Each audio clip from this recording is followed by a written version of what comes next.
Données, cote et value, la chronique du jour.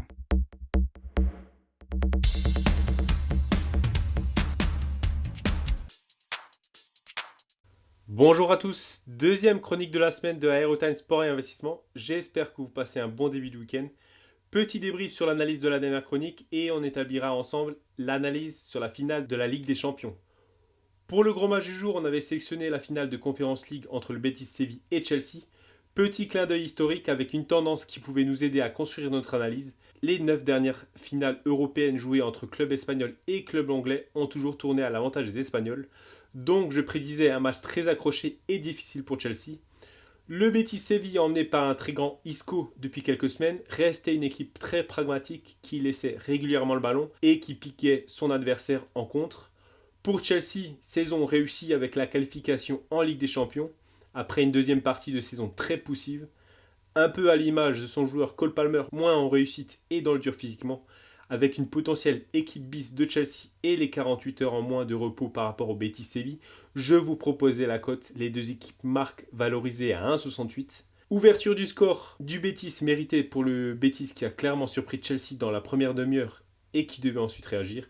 Quelques changements à la mi-temps ont remis de l'ordre dans l'équipe londonienne qui va finir par égaliser et prendre le large en 20 minutes. Première cote validée de 1,68. Pouvait se tenter aussi la cote Isco buteur ou passeur, valorisée à 2,73, lui qui est à l'origine de chaque action dangereuse des Sévillans depuis le début de saison. Analyse également validée après sa passe décisive pour Abdé sur le seul but sévillan du match et deuxième cote validée en l'espace de 10 minutes.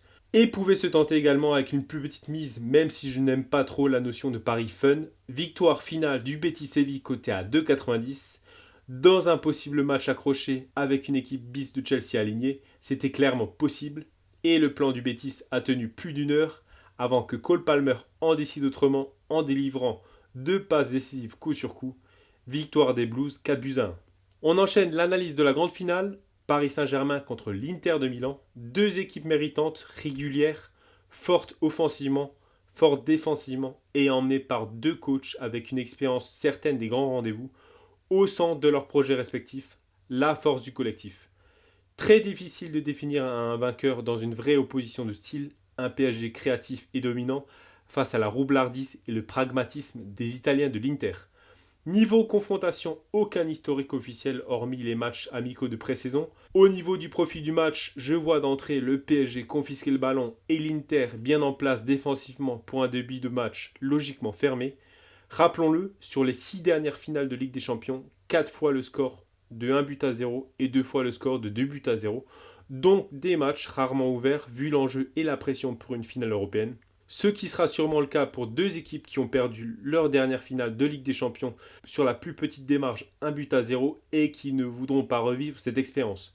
Je vous propose en premier lieu la cote de moins 2,5 buts, donc la cote de moins de 3 buts dans le match, valorisée à 1,88, avec à mon sens une vraie séquence d'observation entre les deux équipes et une vraie crainte d'encaisser le premier but. À tenter, dans un second temps, la cote Dembélé décisif qui conclut une saison record pour un joueur réputé maladroit devant le but depuis des années. Avec l'arrivée du coach espagnol Luis Enrique, il semble avoir trouvé le poste qui lui permet de s'épanouir et d'exploiter ses capacités en rôle de faux numéro 9. 33 buts et 11 passes décisives pour lui en 48 matchs. Lui qui est buteur à l'aller et passeur au retour contre Arsenal. On attendra encore une fois beaucoup de lui ce soir. Il tire également les corners et les coups de pied arrêtés. Ousmane Dembélé décisif valorisé à 2,10. Pour finir, une cote buteur et pas des plus faciles. Lors des finales jouées récemment, les anti-héros, les joueurs de l'ombre jamais mis sous le feu des projecteurs, s'illustrent et surprennent le monde. Coman, Havertz, Carvajal, Rodri ont marqué en finale sur les dernières éditions. Et ce sont les joueurs qu'on ne citerait pas en premier lieu, et pourtant leur importance n'est plus à rappeler. On l'a vu avec Acerbi contre Barcelone en demi-finale également. C'est le côté surprenant du foot et on peut voir par moments des instants de surprise et d'irrationnel.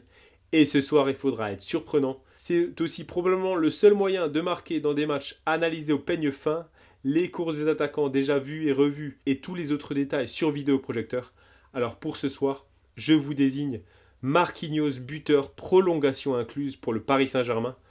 Capitaine du PSG, surprenant dans les airs et omniprésent sur coup de pied arrêté, il est le symbole de cette équipe parisienne sur l'air qatari comme pouvait l'être un Thiago Silva ou un Zlatan Ibrahimovic. C'est un joueur qui a d'ailleurs déjà marqué sur cette pelouse de l'Allianz Arena face au Bayern Munich. Dans un contexte d'une équipe parisienne en possession du ballon qui voudra éviter de passer par l'axe de l'Inter et qui pourra bénéficier de corners ou de coups de pied latéraux, elle se tente. Paris étant l'équipe qui se crée le plus de corners cette saison en Ligue 1. Marquinhos, buteur, prolongation incluse, coté à 18. C'était la chronique du jour. On a analysé la grande finale de Ligue des Champions entre le Paris Saint-Germain et l'Inter de Milan. Pensez à vous abonner à la page Instagram Aérotime Podcast et venir m'envoyer vos tickets sur la finale. On se retrouve dès lundi pour l'épisode éducatif de la semaine. On parlera des étapes essentielles pour que vous puissiez commencer à calculer les probabilités et les codes par vous-même. C'était Aérotime Sport et Investissement, votre podcast pour monétiser vos connaissances sportives. Bon week-end tout le monde. Construisez avec passion. Merci d'avoir écouté Aérotaine. Restez informés et revenez structurés.